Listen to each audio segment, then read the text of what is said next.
Assalamualaikum warahmatullahi wabarakatuh. Saya Hafizah Izzatur Rahim dan teman saya Nurul Azizah dari kelas E akan mempresentasikan tentang Auguste Comte dan positivisme. Isidore Méliès Gustave François Xavier Comte atau yang lebih kita kenal sebagai Auguste Comte lahir 19 Januari 1798 di Prancis bagian selatan, tepatnya di Montpellier. Pada usia 14 tahun, secara ilmiah, Comte menyatakan diri bahwa ia sudah tidak percaya lagi terhadap Tuhan. Kemudian, ia menempuh pendidikan di Politeknik yang membuat ia mendapatkan model masyarakat modern yang dipimpin oleh kaum elit baru. Kemudian, Comte setia terhadap ideologi yang dianut yang bernama republikanisme. Berikut adalah beberapa contoh karya-karya Comte. Yang pertama adalah Plan of Scientific Works Necessary for the Reorganization of Scientific yang memuat tentang ide-ide dasar filsafat positivisme. Yang kedua adalah The Philosophic Positive. Yang ketiga adalah System the Politic. Yang keempat adalah Katekisme Politik. Comte menikahi perempuan yang bernama Clotilde de Devaux. Kemudian pada tahun 1846, Clotilde de Devaux meninggal dunia. Dan ini mengakibatkan Comte mengalami kesedihan yang mendalam. Kemudian karena kejadian ini, Comte menggagas pemikiran tentang agama humanisme universal. Agama humanisme ini sejenis dengan ajaran Kristianitas sekuler, yang dimana ajaran agamanya berdasarkan pada positivisme dan nilai-nilai kemanusiaan. Gagasannya ini termuat di dalam buku Sistem Politik Positif. Ini adalah contoh semboyan Comte yang terkenal. Paradigma positivisme. Paradigma positivisme ini yang pertama kali menggunakan bukanlah Comte, melainkan Henri de Saint, yaitu tokoh sosialis utopis. Henri de Saint juga merupakan seorang guru dan juga teman diskusi Comte. Paradigma positivisme ini berakar daripada empirisme.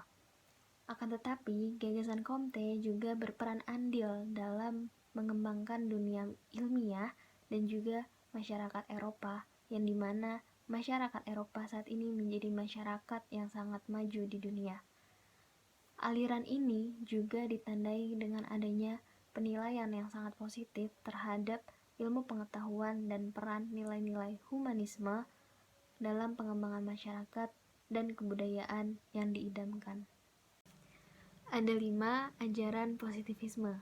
Yang pertama, dalam alam terdapat hukum-hukum yang dapat diketahui.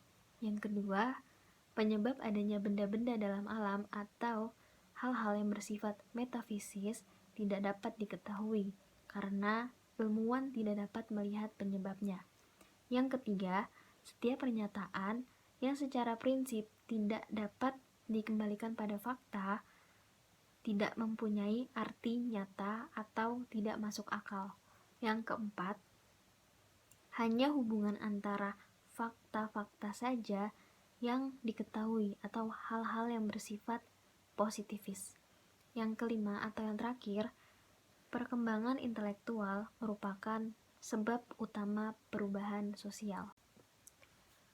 Aliran positivisme ini juga memiliki pandangan bahwa penginderaan dan akal budi manusia sama di mana saja, dan perkembangannya pun dikuasai oleh hukum universal yang sama pula. Kemajuan manusia menurut paham positivisme ini disebabkan oleh kepercayaan manusia terhadap akal budi dengan kemampuan berpikirnya yang secara real dan faktual, serta meninggalkan dogma-dogma teologi agama yang bersifat abstrak, bahkan fiktif, yang sebenarnya tidak dapat diuji oleh bukti-bukti empiris. Dengan adanya pemahaman tersebut, maka manusia terutama kaum intelektual berupaya melakukan eksploitasi terhadap alam sebagai objek penelitian dan pengkajian. Pada tahap tertentu, hal itu dapat merugikan manusia itu sendiri sebagai subjek. Dalam arti, sisi manusia mengalami kemajuan di bidang sains dan teknologi. Namun, di sisi lain, terjadi pergeseran rohani mentalitas manusia, bahkan meninggalkan keyakinan adanya Tuhan. Positivisme ini bertujuan untuk menjadikan ilmu pengetahuan sebagai ilmu yang kuat dan terpercaya.